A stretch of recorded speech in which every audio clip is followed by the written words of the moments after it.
Hi viewers, good afternoon. Welcome to Smart Investor. Markets లో ఈ రోజు కార్పొరేట్ వరల్డ్ లో ఈ రోజు రిలయన్స్ జియో గురించి ప్రధానమైన చర్చ నడిచిందని చెప్పుకోవాలి. 42వ ఏజిఎం ఇంతవరకు ఎప్పుడు లేనంత ఐబాల్స్ ని క్యాచ్ చేసింది. ఎంతో మంది ఈ రిలయన్స్ ఏజిఎం గురించి చాలా ఆసక్తిగా ఎదురు చూశారని చెప్పుకోవాలి. టెలికాం రంగంలో ఒక రకంగా డిస్రప్టివ్ దీన్ని ఇవాళ ముఖేష్ అంబానీ ప్రకటించారని చెప్పుకోవాలి. మిగిలిన టెలికాం ఇండస్ట్రీ కంటే భిన్నంగా మిగిలిన టెలికాం ఇండస్ట్రీని పూర్తి స్థాయిలో డిస్రప్ట్ చేసి రిలయన్స్ జియో ఒక నెంబర్ 1 గా ఎదిగే ప్రయత్నాలు ముమ్మరం చేసింది. అది ఇవాళ ప్రకటించారు.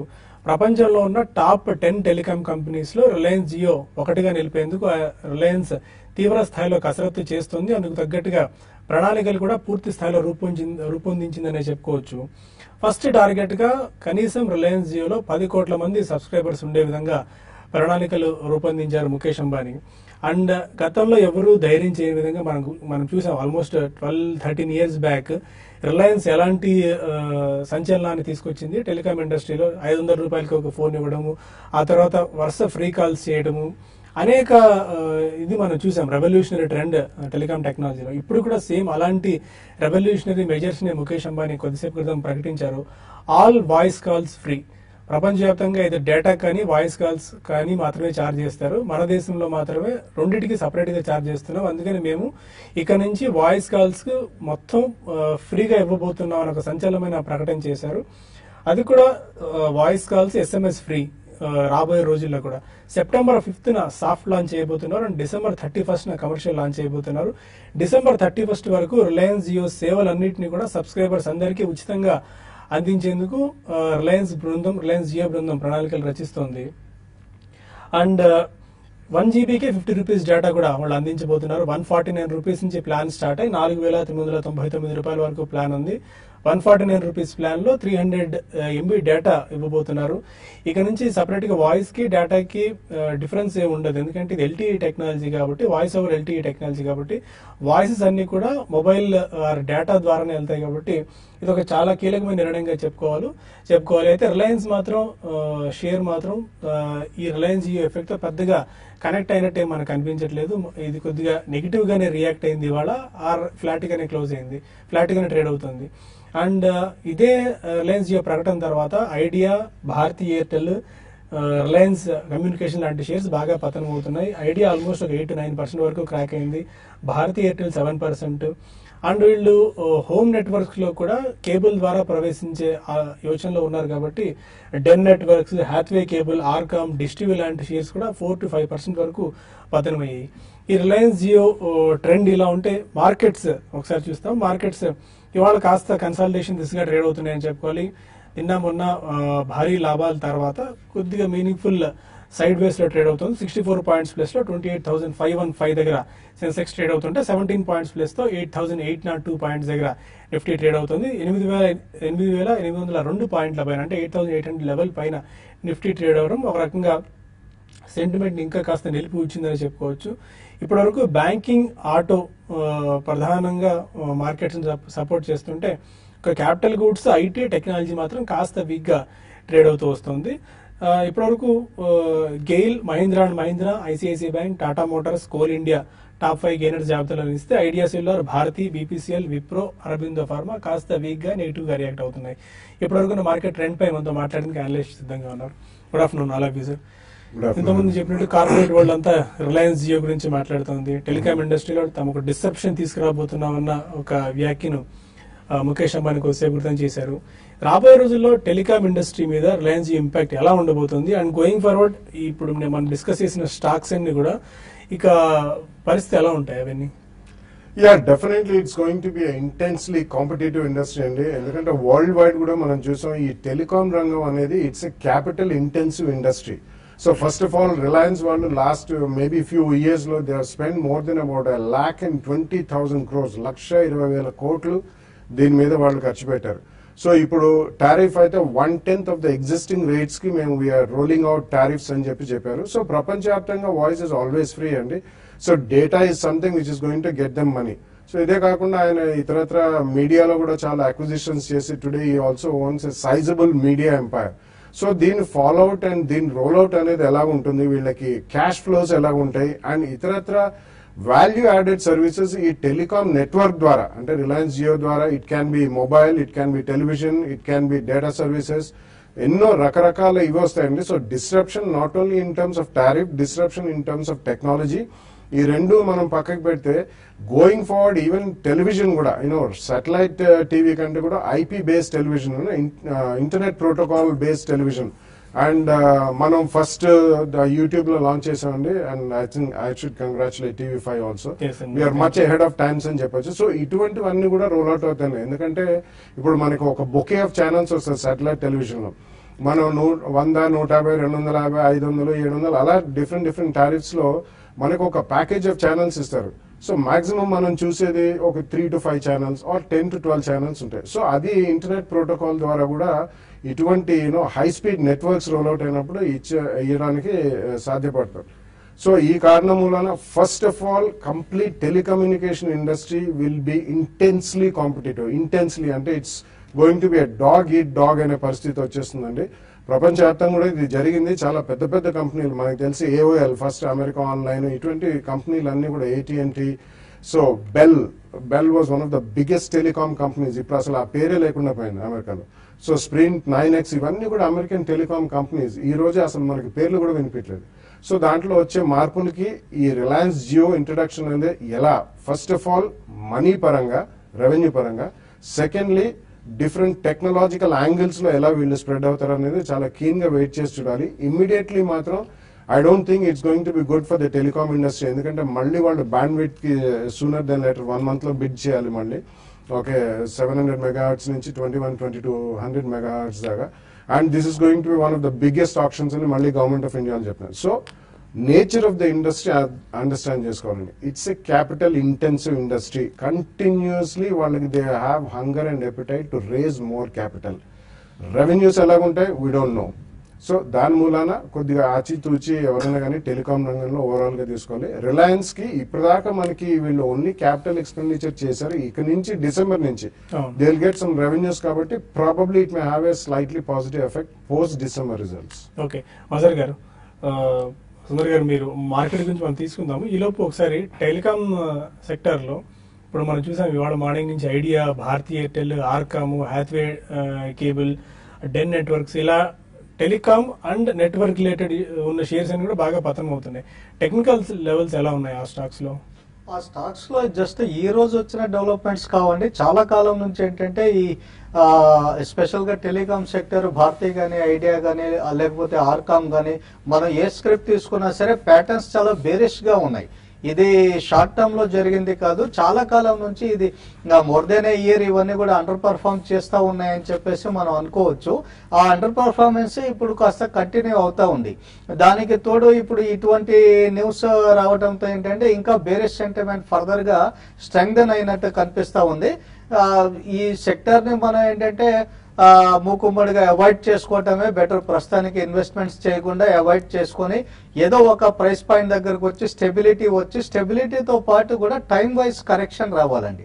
ట్రెండ్స్ రివర్స్ అవ్వాలి అంటే అది కొంతకాలం పాటు ఒక ప్రైస్ లెవెల్లో కానీ, ఒక ప్రైస్ రేంజ్ లో కానీ అవి టైం స్పెండ్ చేయాలి. ఆ టైం స్పెండ్ చేసిన తర్వాతనే మనకు భారతీ గానీ, ఐడియా గానీ, ఆర్కామ్ గానీ ఏ స్క్రిప్ట్ అయినా సరే మనకు కాస్త అట్రాక్టివ్ గా కనిపించడానికి అవకాశాలు ఉన్నాయి. ఓకే సుందర్ గారు, టెక్నికల్ లెవెల్స్ ఈ రోజు మార్కెట్ ఎలా సూచిస్తున్నాయి? ఎందుకంటే కాస్త సైడ్ వేస్ లో ట్రేడ్ అవుతున్నట్టు అనిపిస్తుంది. 88 పైనే నిఫ్టీ కొనసాగుతోంది. టెక్నికల్ గా చూస్తే కనుక మార్కెట్ ఇంకా పాజిటివ్ గానే ఉంది. కాకపోతే నిన్న మనం చూసాము 8,800 దగ్గర ఒక స్వల్ప రియాక్షన్, దాని కింద క్లోజ్ అవటము. రెండో రోజు కూడా ఈ లెవెల్ బాగా తీవ్రంగా పొద్దుటి నుంచి మూడోసారి పరీక్షిస్తోంది. ఒకవేళ కనుక మార్కెట్ ఏమాత్రం 8,800 పైన కనుక క్లోజ్ అయిందంటే ఫర్దర్ అప్ ట్రెండ్, మళ్ళీ న్యూ హైస్ 8,900, 9,000 వరకు వెళ్లే అవకాశం ఉంది. ఒకవేళ ఇవాళ కనుక సాయంత్రం 3ంటికి కొంచెం క్లోజింగ్ సమయానికి మళ్ళీ ఈ 8800 దగ్గర కొంచెం సెల్లింగ్ ప్రెషర్ వచ్చి దీని కింద క్లోజ్ అవుతే మటుకు ఒక షార్ట్ టర్మ్ లో జస్ట్ ఒక 1 వీక్ లో ఒక కన్సాలిడేషన్ కానీ, ఒక మైనర్ కరెక్షన్ కానీ వచ్చే అవకాశం ఉంది. లోయర్ సైడ్ చూస్తే కనుక 8,700 దగ్గర సపోర్ట్ కనిపిస్తోంది. మార్కెట్ మనం చూసాము మొన్న సోమవారం, శుక్రవారం ఒక 8,700 ఒక భారీ బ్రేక్అవుట్ వచ్చింది. కాబట్టి ఈ గత 2 రోజులుగా ఒక మైనర్ పుల్ బ్యాక్ రియాక్షన్ మనం రావడం చూస్తున్నాము. ఒకవేళ ఈ వారంలో కానీ, నెక్స్ట్ వీక్ లో కానీ వచ్చే రియాక్షన్ లో మార్కెట్ 8,700 దగ్గర ఇంత క్రితం మేజర్ రెసిస్టెన్స్, ఇప్పుడు మేజర్ సపోర్ట్ అయింది. ఆ మద్దతు పైన నిలబడాలి. ఒకవేళ కనుక 8,700 దగ్గర కనుక ఫెయిల్ అయ్యి దాని కింద 2 రోజులు క్లోజ్ అయిందంటే మటుకు మార్కెట్లో ఒక షార్ట్ టర్మ్ కరెక్షన్ వచ్చే అవకాశం ఉంది. కానీ ఇమ్మీడియట్ గా అంత రిస్క్ లేదనిపిస్తుంది. నార్మల్ మార్కెట్ కండిషన్స్ లో మార్కెట్ స్టెబిలైజ్ అయింది, మార్కెట్ కన్సాలిడేషన్ అవుతుంది. కాబట్టి further up trend rally continuation కి ఎక్కువ ఛాన్సెస్ కనిపిస్తున్నాయి. అలాగే బ్యాంక్ నిఫ్టీ చూస్తే ఇంకా 19,900 దగ్గర కొంచెం రెసిస్టెన్స్ కనిపిస్తుంది. ఆ లెవెల్ కూడా ఏమాత్రం కొంచెం నిలబడిందంటే ఫర్దర్ అప్ ట్రెండ్.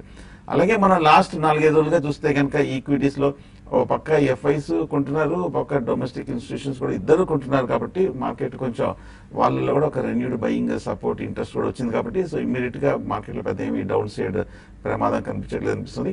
సో ఏవైతే లాస్ట్ కొన్నాళ్ళుగా లాంగ్ పొజిషన్స్ తీసుకున్నారో మంచి స్టాక్స్, వాటిలోనే ఒక స్టాప్ లాస్ పెట్టి హోల్డ్ చేయొచ్చు. 8700 కింద క్లోజింగ్ బేసిస్ మీద స్టాప్ లాస్ పెట్టి హోల్డ్ చేయొచ్చు. షార్ట్ పొజిషన్స్ అవాయిడ్ చేయడం మంచిది. ఓకే, ఇంకా కాల్స్ అండ్ మెయిల్స్ తీసుకునే ముందు స్మార్ట్ ఇన్వెస్ట్ లో చిన్న బ్రేక్ తీసుకుందాం.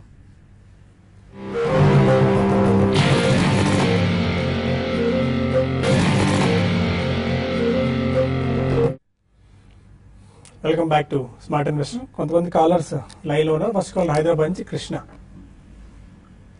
గుడ్ ఆఫ్టర్నూన్ అండి. ఇది ఆర్బిఎల్ బ్యాంక్ ఇప్పుడు మళ్ళీ కొనొచ్చంటారా ఇవాళ ప్రైస్ లో? రెండోది ఐసిఐసిఐ బ్యాంక్ అండి. ఓకే. ఒకటి. రెండోది జేబిఎం ఆటో 128 లో కొన్నానండి. ఓకే. అది ఇప్పుడు బాగా పెరిగింది. ఇంకా హోల్డ్ చేయమంటారా లేదా అమ్మేమంటారా? రెండు లాంగ్ టర్మ్స్ గురించి అండి. బాలాగారు. Yeah, JBM Auto 128 is an excellent price అండి. కాబట్టి almost close to double you made solid money. So క్వాంటిటీని బట్టి ఒకవేళ మీకు ఏదైనా క్వాంటిటీ ఎక్కువ ఉంటే మాత్రం మేబీ మీ స్క్రిప్ట్ డబుల్ అయిన తర్వాత మేబీ 240 ప్లస్ ఏదైనా వస్తే కొద్దిగా అమ్మండి. కొద్దిగా ప్రాఫిట్ బుక్ చేయడం అనేది ఎప్పటికైనా ఉత్తమమేనండి. సో క్వాంటిటీ తక్కువ ఉంటే డెఫినెట్లీ కొంచెం ఉంచండి. ఎందుకంటే ఒకసారి అది 240 అట్లా క్రాస్ అయితే చాలా రోజుల నుంచి అది పార్టిసిపేట్ చేయక లాస్ట్ 1 month లోనే పార్టిసిపేట్ చేసింది. కాబట్టి going forward it should be good only. And Ratnakar bank, ICICI bank ఇప్పుడు ఐ థింక్ రత్నాకర్ బ్యాంక్ కొద్దిగా వెయిట్ చేయండి. ఎందుకంటే అది లిస్టింగ్ అయిన తర్వాత గతంలో కూడా మనం చూసాం, ఉజ్జీవన్ కానివ్వండి, ఈక్విటాస్ కానివ్వండి, చాలా ఫ్యాన్సీ ఉంది. హెవీ ఓవర్ సబ్స్క్రిప్షన్ వచ్చింది కాబట్టి ఆ ఫ్యాన్సీ అనేది ఉందండి. ప్రైస్ యాక్చువల్లీ డిస్కవర్ కావడానికి కొద్దిగా సమయం పడుతుంది. ప్రాబ్లీ మేబీ నెక్స్ట్ వీక్ తర్వాత వీక్ ఆర్ 10 days లో ఎక్కడ స్టేబుల్ గా ఒక 3 to 5 days ట్రేడ్ అవుతుందో అక్కడి నుంచి మీరు ఒక 2 price points లో కొనండి. ఒక ఇమీడియట్లీ ఏదైనా ట్రేడింగ్ స్కిల్స్ ఉంటే మీకు ఏమన్నా ఈ రోజు కొన్ని స్టాప్ లాస్ పెట్టుకుని కొద్దిగా ప్రాఫిట్ వస్తే అమ్మచ్చు. కానీ ప్యూర్ ప్లే ఇన్వెస్ట్మెంట్ కి అయితే మాత్రం స్టెబిలిటీ వచ్చేదాకా ఆగండి. ICICI you can buy straight away some quantity అండి. If there is a 10 to 12% correction you can buy in the second price point. Hyderabad నుంచి మీనా మన కాలర్. అడగండి మీనా. ఎల్ఎన్టీ అండ్ ఇన్ఫోసిస్ ఈ రేట్లు కొనొచ్చండి లాంగ్ టర్మ్ కి? ఓకే. ఎలాంటి ఇన్ఫోసిస్ ఫ్రెష్ గా బై చేద్దాం అనుకుంటారండి లేకుంటే అవునండి అవునండి. ఇన్ఫోసిస్ అయితే లాంగ్ టర్మ్ కోసం మీరు బై చేసుకోండి. ఎల్ఎన్టీ అయితే ప్రస్తుతానికి ఈ లెవెల్లో నేను ప్రిఫరెన్స్ ఇవ్వను. ఒకవేళ డౌన్ సైడ్స్ వచ్చేసి 1420, 1430 ఆ లెవెల్స్ దగ్గరకు వస్తే గనక మీకు కాస్త రిస్క్ రివార్డ్ రేషియోస్ ఫేవరబుల్ గా ఉండొచ్చు. అంటే బిలో 1400 మీరు స్టాప్ లాస్ మెయింటైన్ చేసుకొని ఎల్ఎన్టీ పికప్ చేసుకోవచ్చు. అదే విధంగా మనం ఏంటంటే ఇన్ఫోసిస్ లో డౌన్ సైడ్స్ చాలా లిమిటెడ్ గా కనిపిస్తా ఉన్నాయి. ఆల్మోస్ట్ మనకి ఇక్కడ బాటమ్ ఫార్మేషన్ లాంటిది జరిగింది అని చెప్పేసి అనుకోవచ్చు. వర్స్ట్ కేస్ లో కూడా అది 970, 950 ఆ రేంజెస్ కి మించి ఇంకా ఫాలో అవడానికి అవకాశం లేదండి. పికప్ చేసుకోండి. జీవన్ హైదరాబాద్ నుంచి మరో కాలర్. అడగండి జీవన్. నమస్తే అండి, నేను హైదరాబాద్ నుంచి మాట్లాడుతున్నాను. నేను కేపీఐటీ ఒక 100 shares పర్చేజ్ చేశానండి 164 ప్రైస్ కి. ఓకే. అది ఇంకా పర్చేజ్ చేయొచ్చా? ఇంకొకటి ప్రతిభా ఇండస్ట్రీస్ వచ్చి 34 కి ఒక 500 shares ఉన్నాయండి. ఓకే. అది మళ్ళీ ఇన్వెస్ట్ చేయొచ్చా లేకపోతే బయటకు వచ్చేయాలా అని చెప్పాను. ఓకే అండి. సుందర్ గారు. కేపీఐటీ చూస్తే కనుక ఈ కరెక్షన్ లో 197 రూపాయల నుంచి 125 రూపాయల వరకు పట్టం చూసాము. ఈ లెవెల్లో కొంచెం బాటమ్ ఫామ్ అయినట్టు కనిపిస్తోంది. ఈ లెవెల్లో కొంచెం సపోర్ట్ తీసుకున్నట్టు కనిపిస్తోంది. మనం లాస్ట్ ఒక 1 year గా చూస్తే కనుక కొంచెం టెక్నికల్ గా అంత ఓవర్ అవుట్ పెర్ఫార్మ్ చేయని స్టాక్, కొంచెం వీక్ గానే ట్రేడ్ అవుతున్న స్టాక్. కాకపోతే ఈ లెవెల్లో కొంచెం సపోర్ట్ తీసుకుంది కాబట్టి పెద్ద పైగా ఓవర్ స్టోర్ల పొజిషన్కి వస్తుంది. కాబట్టి ఈ లెవెల్లో మీరు ఫ్రెష్ గా కూడా మీరు ఫర్దర్ కూడా బై చేయొచ్చు. హైదరాబాద్ నుంచి రమేష్ మన కాల్ ఉన్నారు. రమేష్. సాయి గారు నమస్కారం. నేను బాలగారితో మాట్లాడాలనుకుంటున్నానండి. బాలగారు నమస్కారం సార్. నమస్తే అండి, చెప్పండి సార్. సార్ మన 30వ తారీఖున మీరు స్మార్ట్ ఇన్వెస్టర్ లో చెప్పారండి, stock broking companies third party distributors కి కొంచెం బాగుంటుంది ఫ్యూచర్ లో అన్నారండి. 2 స్పెసిఫిక్ నేమ్స్ కొంచెం చెప్పండి సార్. తర్వాత ఇంకోటి ఎస్కార్ట్స్ 226 రేట్ లో 1000 షేర్స్ ఉన్నాయండి, ఇంకా నేను యాడ్ చేసుకోవచ్చా లాంగ్ టర్మ్ కోసం? ఈ 2 ఆన్సర్ చేయండి సార్ ప్లీజ్. No, additional గా ఎస్కాట్స్ అయితే వద్దండి, ఎందుకంటే you bought at a good price, almost about you almost about close to 50% profit ఉంది కాబట్టి ఎస్కాట్స్ ఉన్న స్టాక్ అయితే ఉంచండి. డెఫినెట్లీ వాళ్ళు apart from agriculture, tractors and farm equipment కంటే they also branching out into railways and ఇతరత్ర వేరే heavy industries లో కూడా బ్రాంచ్ అవుట్ చేస్తున్నాము, డైవర్సిఫై చేస్తున్నాం అని ఇచ్చారు. That's a good sign. So ఉన్న స్టాక్ ఉంచండి, అడిషనల్ గా మాత్రం ఇప్పుడే కొనొద్దు unless that business really rolls out. So మీకు ఈ రంగంలో they are lot of stocks అండి. So prominent among them Motilal Oswal, India Infoline and Edelweiss, ఈ 3 ఉన్నాయండి. That apart you also have maybe JM ఒకటి ఉంది, చిన్నవి కూడా 2-3 ఉన్నాయి. సో ఎంకే, జేఎం ఇటువంటివి చాలా ఉన్నాయండి. సో మేజర్ స్టాక్స్ మేబీ 1-2-3 ఉన్నాయి కాబట్టి probably you can split your money 1/3 into all the 3 companies. ఎందుకంటే వీళ్ళు not only stock broking, third party distribution కాకుండా ఇతరత్ర అందరు కూడా సబ్సిడరీస్ పెట్టి అన్ని రంగాల్లోకి ప్రవేశించారండి. హౌసింగ్ ఫైనాన్స్ అండి, వెంచర్ క్యాపిటల్ అనండి, అసెట్ రీకన్స్ట్రక్షన్ కంపెనీస్ అనండి, ఆర్ అసెట్ సైజ్ కూడా బిల్డ్ చేస్తున్నారు, రీటైల్ ఫైనాన్స్, ఎంఎస్ఎంఈ ఫైనాన్స్, వీటన్నిటిలో కూడా వెళ్తున్నారు. So it's going to be very diversified set of people కాబట్టి going forward at least 2-3 year view ఉండాలండి. 2 ప్రైస్ పాయింట్స్ లో విత్ 10-12% కరెక్షన్ మీరు కొనుక్కోవచ్చు. హర్షవర్ధన్ మరొక అంటున్నారు, అడగండి హర్షవర్ధన్. హలో సార్, నేను హర్షవర్ధన్ మాట్లాడుతున్నాను, అనంతపూర్ డిస్ట్రిక్ట్ నుంచి అండి. చెప్పండి సార్. నా దగ్గర ఒక 4 lakhs అమౌంట్ ఉంది. ఒక 3-4 years అయినా నేను కాచుకోగలను. ఓకే, ఇప్పుడు ఏ స్టాక్స్ లో ఇన్వెస్ట్ చేస్తే బెటర్ అంటారు? అంటే మీకు ఆల్రెడీ మార్కెట్ గురించి అవగాహన ఉందండి? లేదండి, న్యూ ఇన్వెస్టర్ నండి.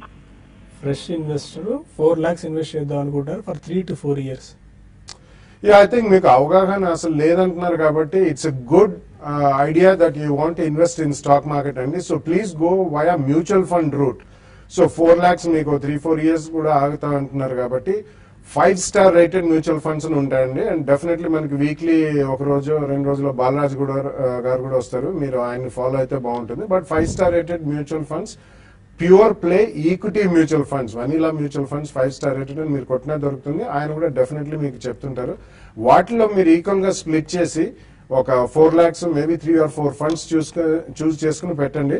తర్వాత మంత్లీ కూడా మీకు సేవింగ్స్ ఉంటే నెక్స్ట్ 1 to 3 years కూడా సిస్టమాటిక్ ఇన్వెస్ట్మెంట్ ప్లాన్ అంటారండి. మంత్లీ అందులో అడిషనల్ టాప్అప్ చేస్తుంటే రాబోయే 3-4 years లో మీకు ఎక్సలెంట్ రిటర్న్స్ వస్తాయి. తిరుపతి నుంచి శ్రీధర్ మరో కాలర్, అడగండి శ్రీధర్. హలో సార్, మరి గారికి అడగండి సార్. స్నోమెన్ 83లో 500 ఉన్నాయి సార్. ఓకే, అవి తగ్గాయి కదా, యావరేజ్ చేసుకోవచ్చా? ఆ తర్వాత సెట్టో ఆటో ఇప్పుడు 15 ఎంటర్ కావచ్చా సార్? సెకండ్ స్టాక్ ఏదండి? సెట్కో ఆటో. ఓకే. సో ఒకటంటే ఎవరేజింగ్ అన్నది నేను సజెస్ట్ చేయనండి. స్పెషల్ గా ట్రెండ్ డౌన్ గా ఉన్నట్టు ఈ స్నోమ్యాన్ లాజిస్టిక్స్ లో స్పెషల్ గా మీరు అవాయిడ్ చేసుకుంటేనే మంచిది. ఎవరేజింగ్ చేసే బదులు మీరు ఆ అమౌంట్ ని మంచి అవుట్ పర్ఫార్మ్ చేస్తున్న కంపెనీస్ లో ఇన్వెస్ట్ చేయండి. ఆటోస్ లో ఫ్రంట్ లైన్ లో గానీ లేకపోతే ప్రైవేట్ బ్యాంక్స్ లో గానీ మీరు బై చేసుకోండి. అదే విధంగా ఒకవేళ ఈ స్నోమ్యాన్ లాజిస్టిక్స్ ఇక్కడ స్టెబిలైజ్ అయ్యి ఈ దీంట్లో చిన్న బౌన్స్ ర్యాలీ వస్తే గనక నేను మీకు సజెస్ట్ చేసేది బెస్ట్ థింగ్ ఏంటంటే ఈ కౌంటర్ ని ర్యాలీస్ లో ఎగ్జిట్ అయిపోవటమే మంచిదండి. క్లోజ్ టు 72-73 ఆ రేంజెస్ లో మీరు ఎగ్జిట్ అయిపోతే మంచిది. ఓకే, అండ్ 1 or 2 మెయిల్స్ తీసుకొని మనకు సమయం కూడా మించిపోతుంది. ఈ కార్యక్రమాన్ని T5 న్యూస్ లో నుంచి మనీలోకి వెళ్దాం. 1 or 2 మెయిల్స్ లో ఎస్కే మొహిద్దీన్ అడుగుతున్నారు, భారతీ ఎయిర్టెల్ 340 కాల్ తీసుకున్నారు 9 రూపీస్లో, అండ్ ఐడియా కాల్ 323లో బై చేశారు. 2 కాల్ ఆప్షన్స్ తీసుకున్నారు. 2 స్టాక్స్ చూస్తే కనుక బాగా వీక్ గా ఉన్నాయి. ముఖ్యంగా ఇవాళ కూడా మాకు బాగా క్రాక్ డౌన్ కూడా రావడం చూసాము. సో ఇమ్మీడియట్ గా అవుట్లుక్ చూస్తే కనుక షార్ట్ టర్మ్ వీక్ గానే ఉంది. కాబట్టి నా ఉద్దేశం ఏమైనా కొంచెం ఈ 2 రోజులు ట్రేడింగ్ బౌండ్స్ వస్తే కనుక ఇంచుమించు మీ రేట్కి వచ్చినా ఎగ్జిట్ అయిపోవడం మంచిది, call option. And West Coast paper 500 shares at 99, Ashok Leyland 1000 shares at 96 తీసుకున్నారు. కిరణ్ కుమార్ ఎలాంటి సజెషన్ ఇస్తారు? సో వెస్ట్ కోస్ట్ పేపర్ లో ఇప్పుడే కరెక్షన్ స్టార్ట్ అయినట్టు కనిపిస్తా ఉందండి. బెస్ట్ థింగ్ ఏంటంటే ఆల్మోస్ట్ మీకు కాస్ట్ కి దగ్గరగా ఉంది కాబట్టి మీరు ఇక్కడ లాస్ తీసుకొని లిమిటెడ్ లాస్ తో ఎగ్జిట్ అయిపోవడం మంచిది. లాస్ట్ 4-5 ట్రేడింగ్ సెషన్స్ యొక్క ప్రైస్ బిహేవియర్ చూస్తే గనక ఇది ఒక టాప్ ఫామ్ చేసింది అరౌండ్ 100 రూపీస్ దగ్గర అని చెప్పేసి అనుకోవచ్చు. కరెక్షన్ దీంట్లో కంటిన్యూ అయితే ఇది 90 to 87 జోన్ లో రావడానికి అవకాశం ఉంది. ఓకే, సెకండ్ స్క్రిప్ట్ అండి. 1 సెకండ్. అశోక్ లేలాండ్. అశోక్ లేలాండ్ 96 రూపీస్ లో తీసుకున్నారు. అశోక్ లేలాండ్ లో ట్రెండ్ డౌన్ గానే ఉందండి. ఇది అన్లెస్ ఇంకా ఫర్దర్ గా ఒకవేళ 85 బిలో క్లోజింగ్ బేసిస్ లో కన్సిస్టెంట్ గా సెటిల్ అయిపోతే గనక ఇంకా చాలా ఎక్కువ కరెక్షన్ రావడానికి ఇంకో 10-15% ప్రైస్ డ్యామేజ్ చేయడానికి అవకాశాలు ఉన్నాయి. ఒకవేళ ఇక్కడ స్టెబిలైజ్ అయితే గనక నెక్స్ట్ బౌన్స్ వచ్చినప్పుడు 91 రూపీస్ కి దగ్గరగా రావడానికి ఛాన్సెస్ ఉన్నాయి. అక్కడ ఒకసారి మనం లాస్ బుక్ చేసుకోవటమే బెటర్. ఓకే, మనకు సమయం మించిపోతుంది. ప్రస్తుతం మార్కెట్స్ కాస్త ఫ్లాట్ గా పాజిటివ్ బయస్ తో ట్రేడ్ అవుతున్నా. 88 పైన నిఫ్టీ కొనసాగుతుంది. ఈ కార్యక్రమాన్ని TV5 న్యూస్ లో ఇక్కడ ముగిద్దాం. మరి కాసేపట్లో TV5 మనీలో ఈ కార్యక్రమం ప్రసారం అవుతుంది యూట్యూబ్ లో. youtube/TV5money/live. మీరు దాన్ని క్లిక్ చేస్తే రెగ్యులర్ గా ఫోన్ కాల్స్ అండ్ ఈమెయిల్స్ కూడా మనకి అక్కడ సందేహాలు తీర్చుకోవచ్చు మీ ప్రశ్నలకి. కాసేపట్లో TV5 మనీలో కలుద్దాం. Stay with us.